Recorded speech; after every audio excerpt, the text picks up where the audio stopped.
1 cup of heavy cream, that's 35% cream, also called whipping cream. You need 4 ounces of chocolate chips. I'm using Hershey semi-sweet chocolate, and also 2 tablespoons of butter, and that's all we need for this easy chocolate mousse. So let's get started. Alright, our first step is to melt the chocolate. So what we're going to do is we're going to take a regular bowl like this, and we're going to melt our chocolate. So I'm going to pour the chocolate in there. That's our 4 ounces of chocolate. So what we're going to do is we're going to gently melt the chocolate in a double boiler over at the stove. So let's go over and get that started. Alright, so here's our next step. This is really easy. What you want to do is get some water hot, but you don't want to have it actually boiling. You can see the steam there.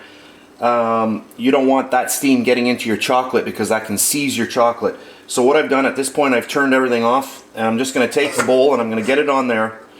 You don't want to have boiling water. That's just a rule. So what we're going to do is we're just going to let the chocolate gently melt, and we're going to just stir it around and help it melt, and we'll get that done now. And about a minute later, we can see the chocolate is starting to melt really nicely. Let's just let this go. We're almost done here, and I'd say right now we're already done. So now at this point right now, what I'm going to do is I'm going to take my 2 tablespoons of butter and just pop that in, and we'll just let that melt into there, and I'll be back. We can see the butter now melting away very nicely. As you do this process, you can keep your stove element very low, just so that you have a very low heat heating the chocolate. You know, maybe set your element to 2 or 3. You don't want it boiling, but you want to keep the water hot. And there we go. We can see already everything's well incorporated. So the next step right now is to let this chocolate cool, because we're going to be mixing this in, folding it into the whipped cream, and we don't want to have too much hot and too much cold combining. So at this point now, what I'm going to do is I'm going to take this off of the pot, and I'm going to let the chocolate cool down quite a bit before we incorporate it into our cream. So our next step is to grab our cup of heavy whipping cream, and we're going to get that into the bowl, and we're going to whip this up. You have 2 choices here. You can use an electric blender, or what you can do is you can grab a whisk and whisk like crazy, depending on how much work you want to actually do today. So I'm going to get my little mixer ready, and I'll be back. I want to start mixing this up.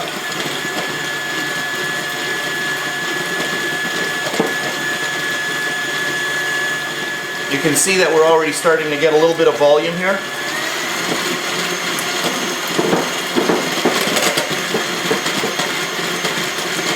So I'm going to continue doing this, and I'll be back.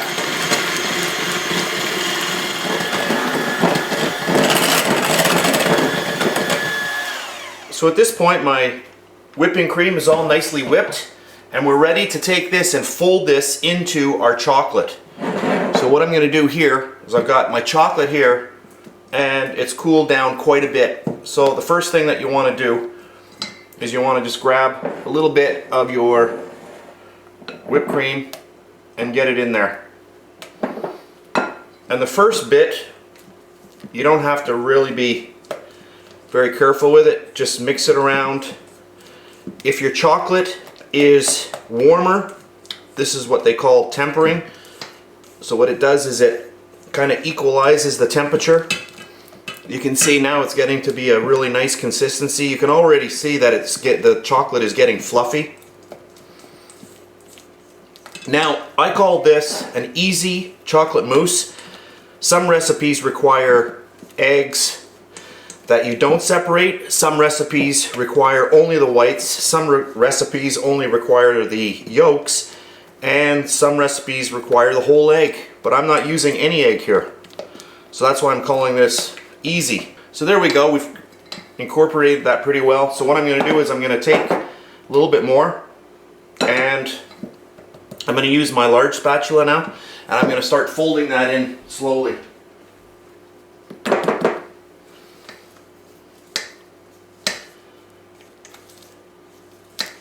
So just gently fold it in. You don't really want to mix it.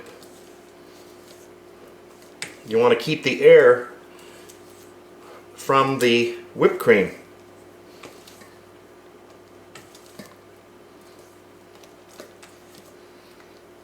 And now I'm going to add a little bit more.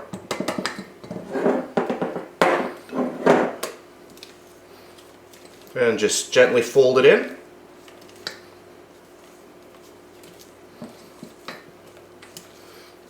And at this point, so you can see a little bit better, what I'm going to do is I'm going to move everything over to this bowl here.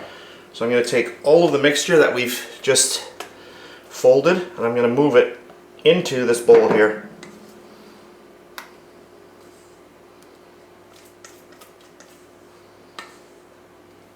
So there we go.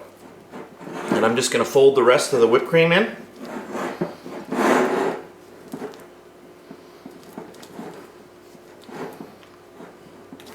Now I've made a very small recipe here, but you could double this or triple it if you have quite a few people coming over. It doesn't matter if it's 100%, mixed. Some people like seeing the little bitties of cream in there. But there we go. So what I'm going to do now is I'm just going to leave it like this. I'm going to put it in the fridge and let it set. So by putting it in the fridge, what's going to happen is the chocolate is actually what's going to firm this whole mousse up.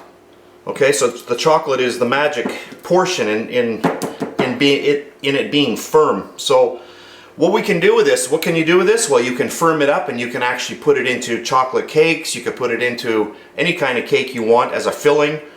That's what we used to do when I went to pastry school.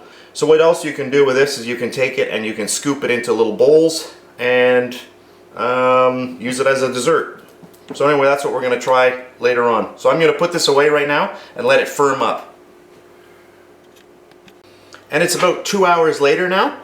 So I've got my ice cream scoop and our mousse is nice and firmed up. So let's take a little scoop and see how it scoops.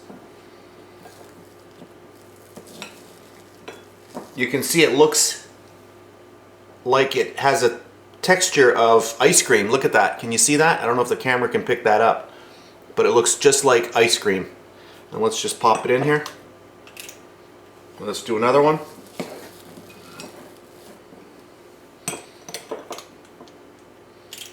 And there we go. And you can see how beautiful that is.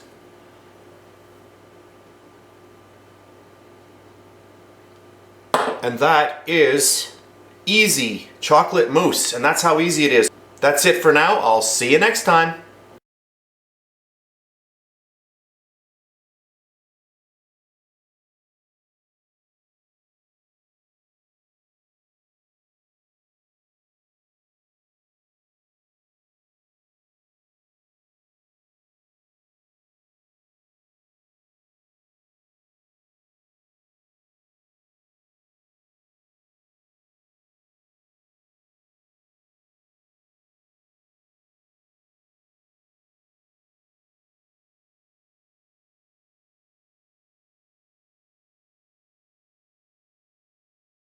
We're going to make some deep fried cauliflower, but we're going to go a really easy way, and we're going to use pancake batter. For this recipe, you're going to need some cauliflower. We're going to need some water. This is just room temperature water. A half a cup of pancake batter, that is equal to 95 grams. A half a teaspoon of cayenne pepper, that is 2 grams. 1 teaspoon of paprika, that is equal to 4 grams. And our last ingredient, a half a teaspoon of salt, and that is equal to 4 grams as well. So those are the ingredients, so let's get started. For our first step, I'll get that pancake batter right into our bowl. All of our salt. Our little bit of cayenne pepper. And our paprika. I'm going to grab a whisk. I'm just going to whisk all of this together. Now if I'm making this on my own, and the camera is not rolling, I just pour the water in until it gets to the thickness that I like. But since I'm doing a video, we'll actually measure it out. So I'm going to start off a tablespoon, 2 tablespoons, 3, 4. Grab my whisk and start whisking that together. And you can see right away it's too thick. So we're at 4.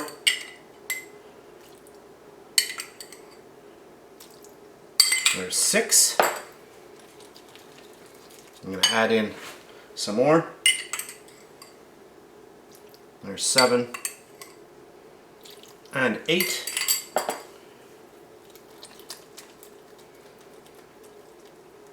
I don't want to have my batter too thick, but I don't want it too thin either. So let's just keep mixing this, and then we'll check it out. So right now this is 8 tablespoons. I'm going to add a little bit more. I'll add in 1 more tablespoon. So that's a total of 9. And we're just going to mix that in. And the spices that I use, you can use anything that you want to add. But this makes a really, really nice batter. And you can use this with other things as well, not only just cauliflower. So I'm just going to let this sit for about 5 minutes, and then I'm going to come back. Okay, so this has been sitting about 5 minutes. I just wanted everything to get really well incorporated. And now I'm going to set up my deep fryer, and then we're going to come back. For today's video, I'm using vegetable oil, and something very important when you are deep frying cauliflower, you want to have your temperature of your oil at 375 degrees Fahrenheit. If you deep fry at 350 degrees Fahrenheit, it's going to take too long for the cauliflower batter to brown, and inside the cauliflower is going to start to get mushy and soft, and we don't want that. One other thing that I forgot to mention is that my cauliflower is 100% raw at this point. So we'll start off the process. I'm going to get a little bit of cauliflower in here into our really nice batter. So our oil, again, 375 degrees Fahrenheit. And I'm going to get this ready. I'm going to get that one fully coated. Just give it a little tap. And then right into the oil.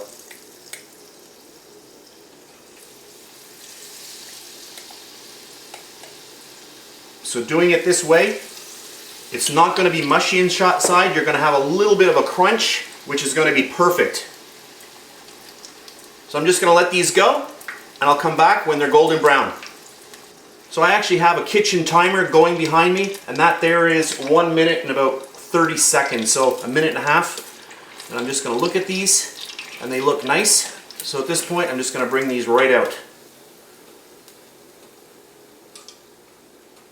I don't want them to become soft in the middle. I want to have a little bit of a crunch. And there we have it. So the temperature of my oil has dropped a little bit. So what I want to do is I want to get it back up to that 375. So I'm just going to wait a couple of seconds. I'll come back and we'll do batch number 2. Now that my oil has come back up to temperature, we'll get a few more of these in. Give them a nice coating.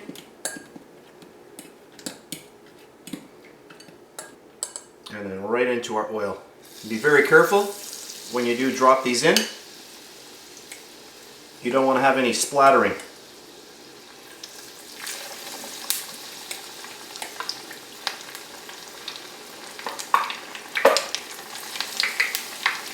I'll set my timer. And here we go. And I'll come back when they're almost done.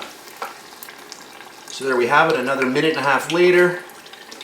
These look good. We'll just get these out. That looks really good. So I've got a few more here. I'm going to finish those off, and then I'll come back and we'll finish off the video. So these are ready as well. And if you don't want them as brown, Just don't do them as long. Take them out about 20 seconds earlier and they'll be a little bit lighter in color. And there we have it. And that's really good. So you can see I've got a little bit of batter here. Could probably do maybe another 4 or 5. But for today's video, that's all I'm going to do. So let me just clean up and then we'll zoom in on our finished product. So I've cleaned up a little bit and I've also zoomed in so that you can see our deep fried mushrooms a little closer. I've just plated up what I want to take a picture of for my YouTube thumbnail. So that's what you'll see when you come to my channel. You'll see a picture, something like that. So let's just cut into one and see what it's like. Can you hear that? Listen to that crunch. Look at that. Oh. And that, to me, is perfect inside. Really, really good. So by doing them at 375, we get a nice golden brown and a really nice outside crunch, but also the inside doesn't get too mushy, and that's what you want. You want to have a little bit of crunch on the cauliflower itself. I know I'm still zoomed out quite a bit, so I'll just zoom in right here just to show you another one and we'll cut into another one really close up. So I've zoomed in quite a bit here. Let's just take one and I'll just cut into it. Oh, look at that. Oh, really, really nice. A really nice crunch on that as well. And even if you don't like cauliflower, you've got to try these out. They're really, really good. You can actually fool people. They'll bite into one and they might not know it's cauliflower. That's how good these are. And just to finish up my recipe today, I did want to mention that I have 2 other ways that we can do this recipe. I have one that I can do completely from scratch, not using the pancake batter, but using all-purpose flour, and we'll go through the same kind of process. And my second variation is where I use an egg wash and then we dip the cauliflower into either panko breadcrumbs or Italian breadcrumbs. And that will give us a really, really crunchy outside. But I do hope you try the easy way today. This is a really, really fun one. That's it for today's video. If you enjoyed it, please give me a thumbs up, subscribe if you wish. I really do appreciate that. That's it, and I'll see you next time.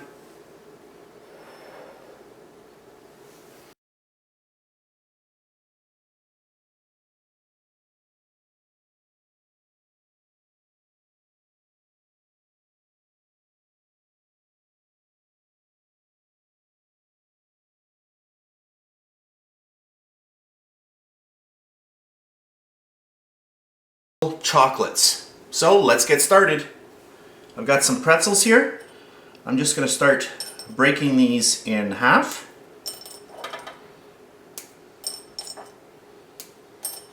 I have a chocolate mold and a little bit of dark chocolate that I have just tempered. I have to work quickly. This is already starting to set up. And what I want to do, I just want to get a little bit in the bottom of my mold. And if you want to make this go really fast, you can put it into a little piping bag and this goes much faster. Or you can get somebody to help you. So I'm just getting a little bit in there because this is going to be the top of our mold when we bring them out. And any chocolate mold will do. Okay, that's good.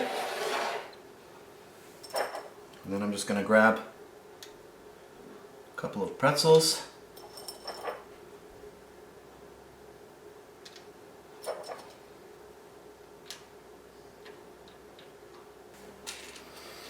I'm going to do 4 in each one. And now we're going to fill those up. And then we'll start filling these in.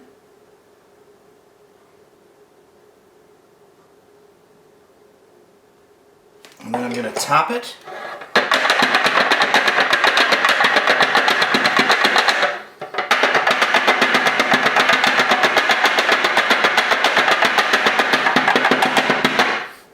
And then just top them off.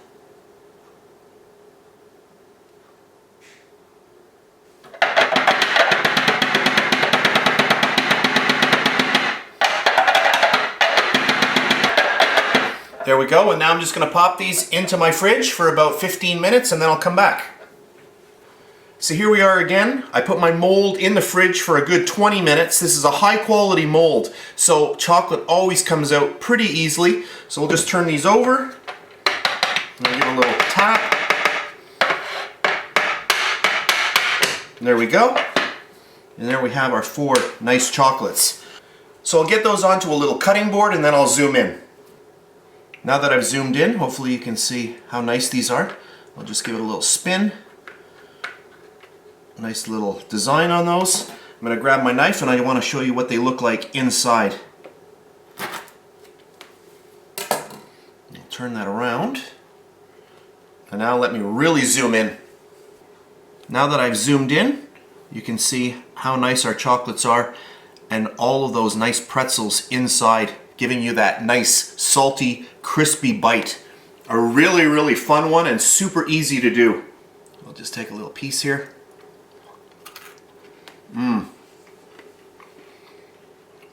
Really, really yummy. If you like pretzels and you like chocolate, you're gonna love doing this recipe.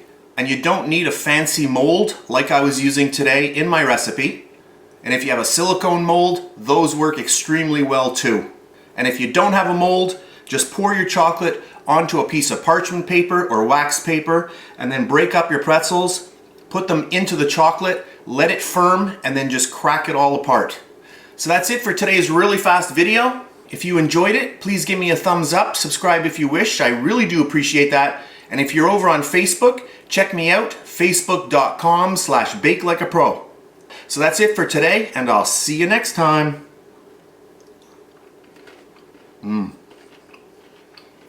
That's really good.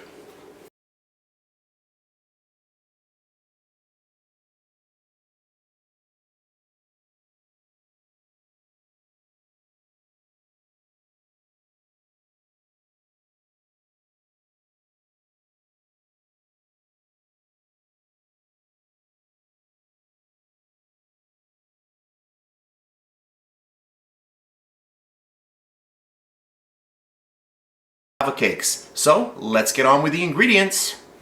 1 cup of chocolate chips, and I am using semi-sweet chocolate chips in my recipe today.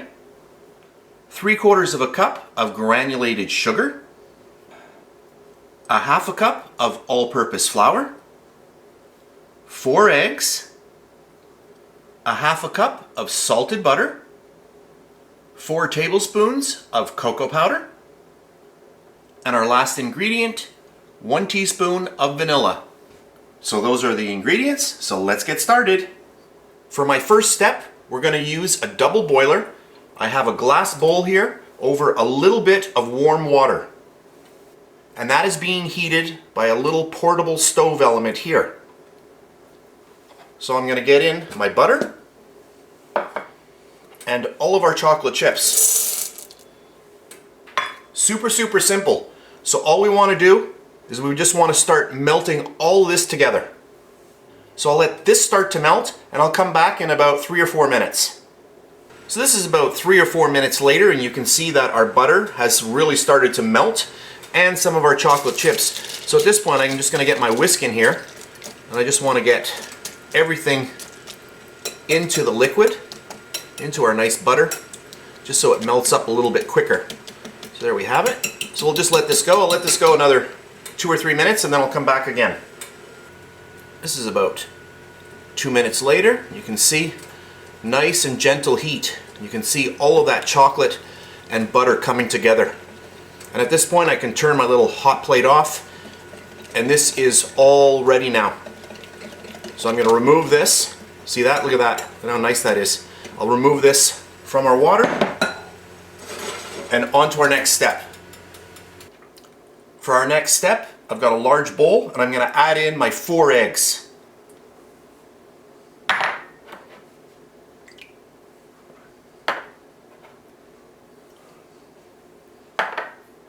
And 4. I'm going to grab my electric mixer and start mixing those around. And then I'll get my sugar right in there as well. Increase my mixer a little bit. And I want to get this well incorporated. And I wanted to mention, at this point, my oven is preheated to 450 degrees Fahrenheit. And then we'll add in our vanilla.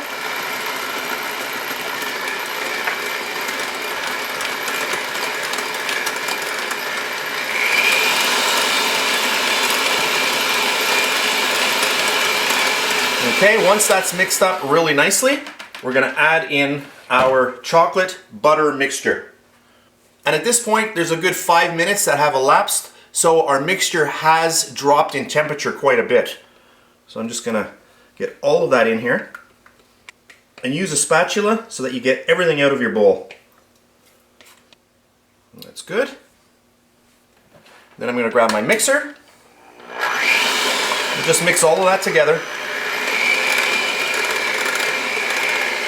Okay, that's good.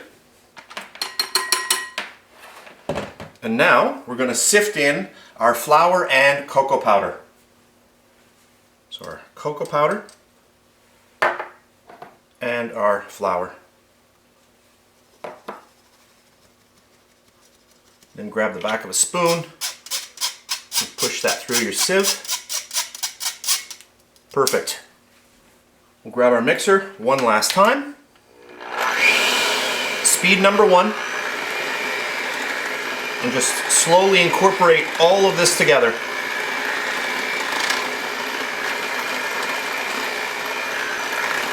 Oh, this smells really, really good. Okay, that's perfect like that. And now we are ready to fill our little ramekins. And very important, you must have your oven going at 450 degrees Fahrenheit. A very, very hot oven that we're using for these lava cakes. So I'm going to clean up for our next step. I'll be back in 1 second.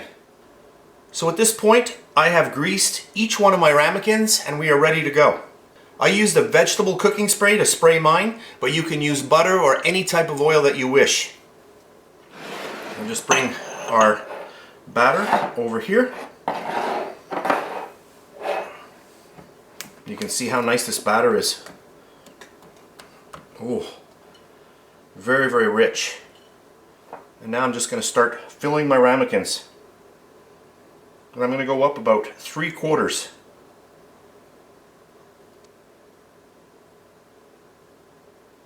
Okay. So I'm going to keep filling these and I'll come back in 1 second.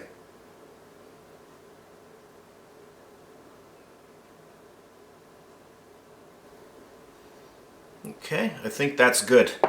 Now you see here I have a little bit of batter left. There's about 1 more ramekin that I could fill with this batter, but for the purposes of this video we're just going to do these 4. And then to make this super easy, just get these onto a cookie tray. And now we are ready for the oven. So I'm going to pop these into my 450 degree Fahrenheit oven for 10 minutes exactly. I'm actually going to time that. 10 minutes, no more. Oh, and here we go. Right out of the oven, exactly 10 minutes. So let me just zoom in a little bit. So even though we didn't have any baking soda or baking powder in this recipe, you can see that the cakes rose up really well. This type of cake is more of a fudgy type of cake, so it's a little bit more dense. So our next step, I'm going to take one, we'll flip it over and we'll cut into it and see what's inside. We'll bring our plate in. And remember, these are extremely hot.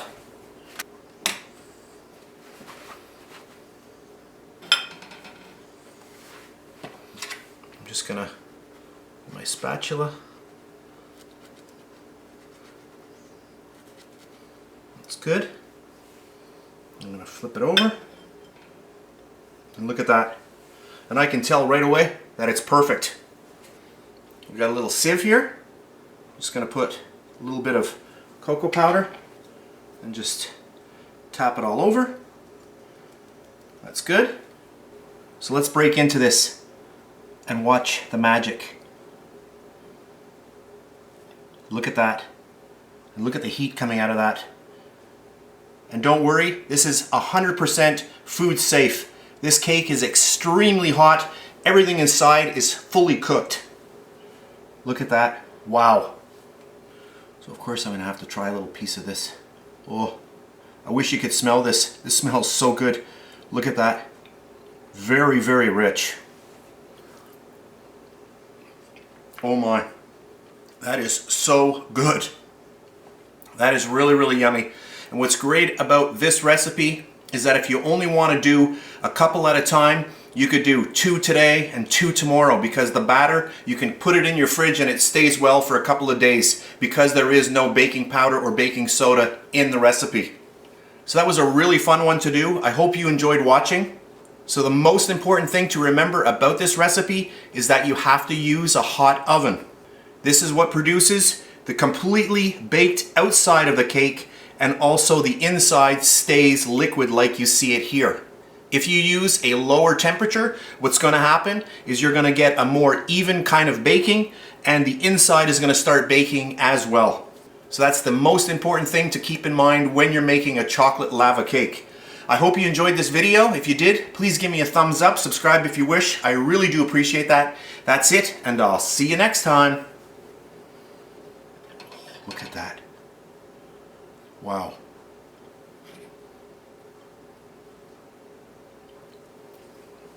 Oh, that is so good. Mmm.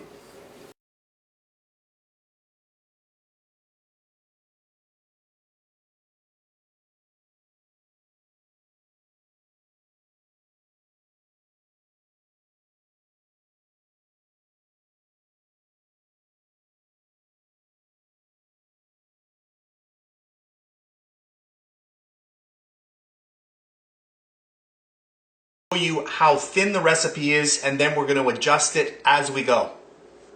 A half a cup of salted butter, a half a cup of milk, 6 tablespoons of cocoa powder, and our last ingredient, 1 teaspoon of vanilla. So those are the ingredients, so let's get started. For my first step, I've got a pot with some simmering water. We're going to get a large glass bowl on top, and basically what we've made here is a double boiler. At this point, we'll add in all of our butter. I'm just going to let this melt down a little bit, and then I'm going to come back. So our butter is almost melted. If you wanted to go a little faster, you could have cut the butter up into cubes before you added it, but that's great. Just like that. To that, I'm going to add in my milk.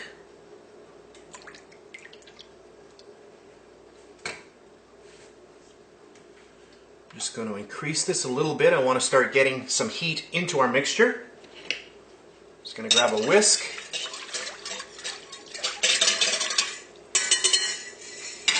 And then our cocoa powder.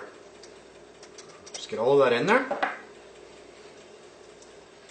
I'm going to grab the back of a spoon and just push all of that through.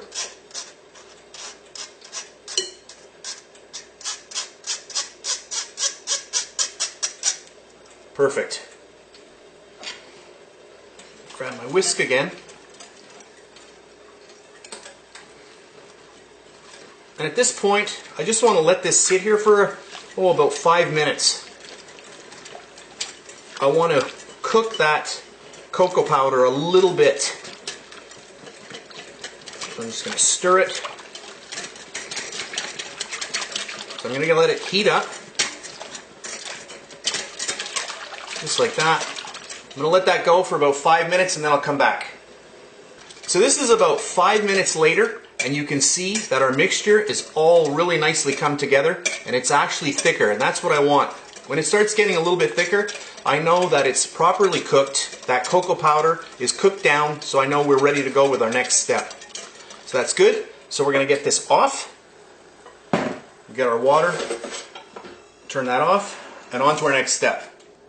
So this is about a minute later. I just cleaned up and we're ready to go with our next step. And I just wanted to show you that this is indeed thicker. Hopefully the camera can pick that up.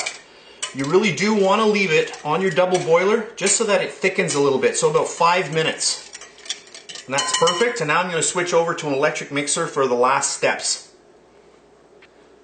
I've got my little bit of vanilla, and pour that in. I just want to mix that around before we start adding in our powdered sugar. That's good. Just going to grab a sieve, and we're going to get all of our powdered sugar right into there. Just give it a shake. And you can do this in a couple of additions if you wish. I'm just going to do it all at once. And this recipe is very forgiving. If you find that you've made your ingredients, you've mixed them, and the frosting is a little bit on the wet side, you can add a little bit more powdered sugar. If it's a little bit too dry, you can add a little bit more milk. So really, really simple. This is a no-fail recipe, and one taste of this and you will be in love.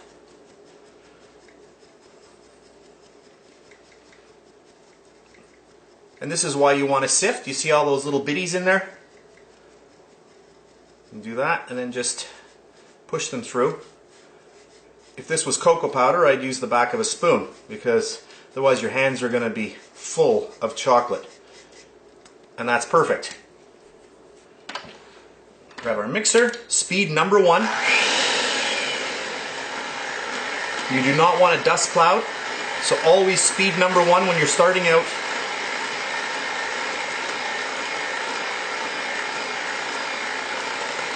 And the electric mixer just makes this really, really easy. You can see how nice this frosting is already becoming. We'll slowly start incorporating all of our sugar.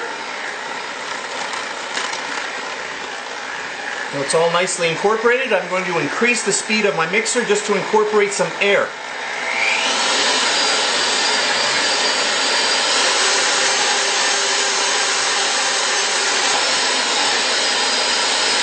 Now that we've added air into it, we can see the true consistency, and you can see it's a little bit on the thin side. So we're going to start adding in a little bit of our last cup of powdered sugar. So I'm going to start off with a 1/4 cup. You're going to see how quickly this recipe changes just with the addition of a little bit of powdered sugar. That's why I always like to start on the more liquid side of the frosting so that I can get it exactly where I want. If you add too much powdered sugar to begin with, then you start really changing that recipe, because now you've got to start adding in more milk. Grab our mixer.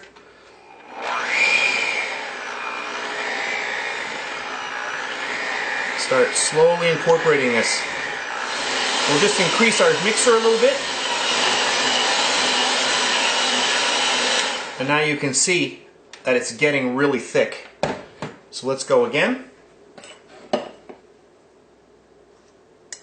And we'll go with our 2nd quarter, so that means a total of 1/2 cup extra. Now if I were doing this off camera, I would just go with the amount that I'm using, but I just want to show you how a little bit changes this recipe. Grab our mixer again.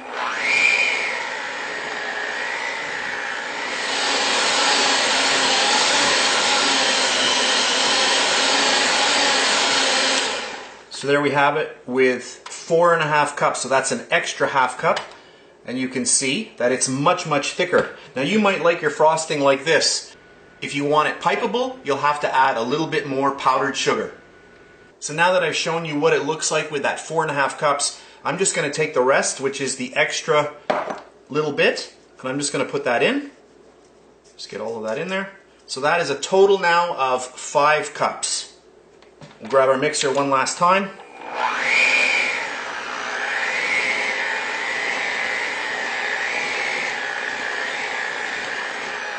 And you can already see that this is very, very thick now. I mean, it really depends what kind of frosting you want. If you want it on the thinner side, you might only want to do 4 cups. If you want it much thicker, then you'll go with 5. So you can hear my mixer is working much harder, and that is because the frosting is very, very thick now.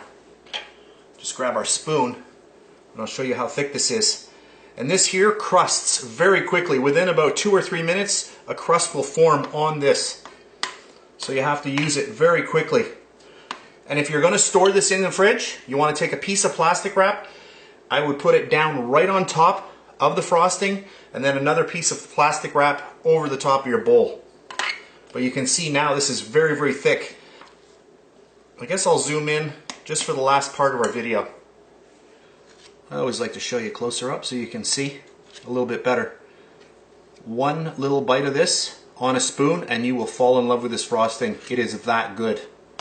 One thing that I wanted to mention is that I do have a printable recipe now available for this recipe on my website. So that's it for today's video. If you enjoyed it, please give me a thumbs up, subscribe if you wish. I really do appreciate that. That's it, and I'll see you next time. Oh, it smells really good. Oh, that is good. Mm-mm.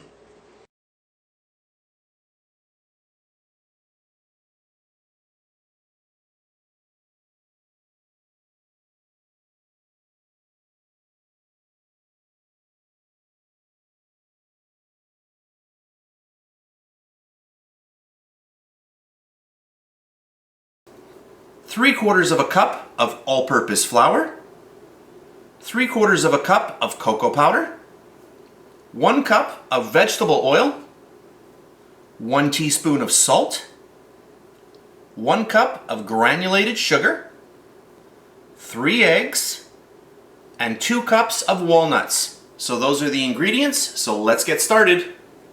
To start our recipe off, I've got my 3 eggs in a large bowl. I'm going to grab my mixer. I'm just going to start whipping these up.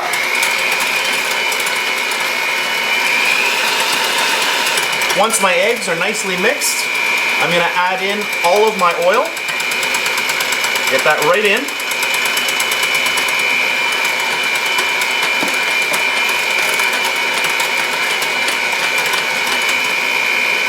And then I'll add in my salt.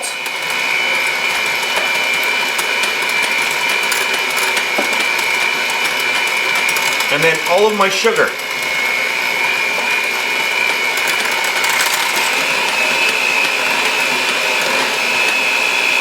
So this is really well mixed now. You can see how nice and light the color is. You just want to make sure that at this point everything is well mixed before we start adding in our dry ingredients.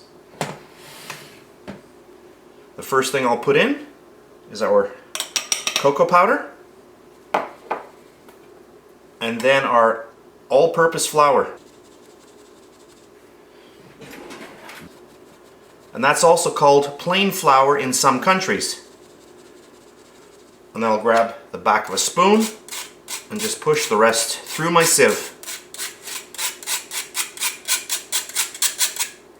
Perfect. We'll grab our mixer again. Speed number 1. And I just want to mix this until combined. You can see there's quite a bit of cocoa powder here. It is making a little bit of dust. That's why you always want to start your mixer off on speed number 1. Otherwise you're going to have a huge dust cloud in your kitchen.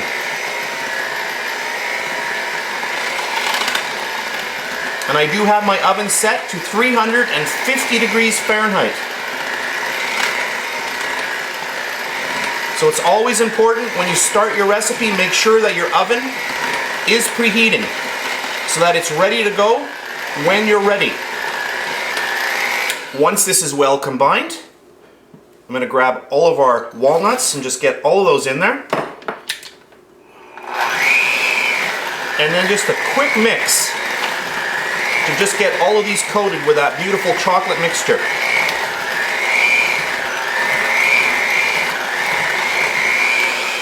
And that's perfect. And now we are ready to fill our tin. My pan is 9 inches by 9 inches and I have lined it with a little piece of parchment paper. These are 2 little clips, these are metal and they are oven safe.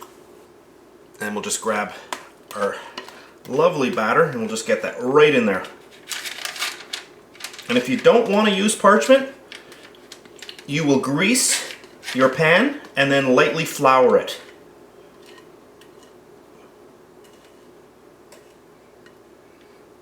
all of this in here. Always use a spatula at this point so you can get all of your mixture out. And one thing that you may be wondering about, you noticed I didn't use any baking powder or baking soda. Traditionally, brownies do not require that. If you want to add a little bit in, you may. But then it turns it into more of a cake kind of batter instead of a brownie batter. And I'm just going to help this a little bit and just push it into the corners.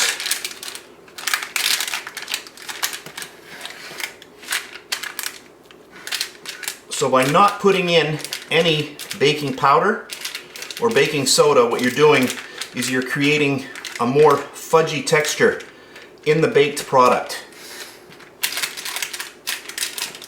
But if you wish, yes you can. You can add a little bit of baking powder. I would put in no more than 1 teaspoon. That's 5 milliliters of baking powder.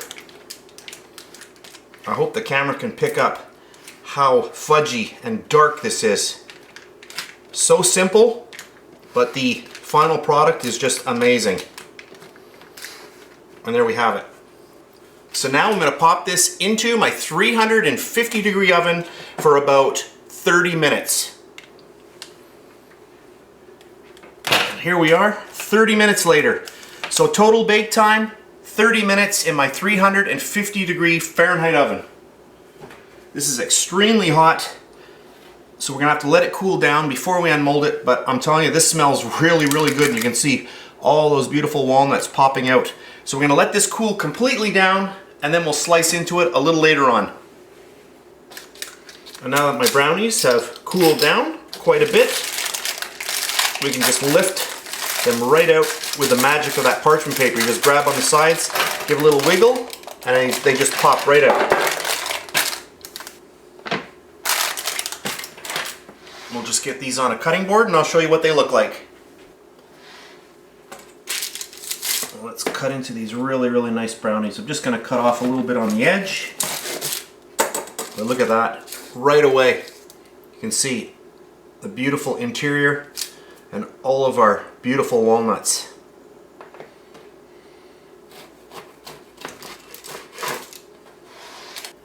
Got a little plate here.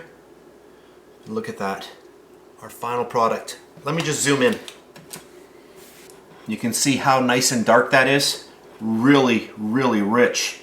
I'm going to show you a little optional way to finish this off. I'm just going to take a little piece. I want to try this out. And you can see how dense this is. And this is because we didn't use any baking powder. But you can see how nice and fudgy this is. Oh, this is really, really good. I hope you try this recipe out. So just to finish off, I've got a little bit of white chocolate and a little cornet, and I'm just going to start putting a little simple design over the top of our beautiful brownie. Just like that. Perfect. You could do this in dark chocolate or milk chocolate as well, but the white chocolate, it's a nice contrast. And there we have it. And that'll be for my little thumbnail for this recipe. I hope you enjoyed this video, a really fun one, and this is a delicious brownie. If you enjoyed my video, please give me a thumbs up, subscribe if you wish, I do appreciate that. That's it for today, and I'll see you next time.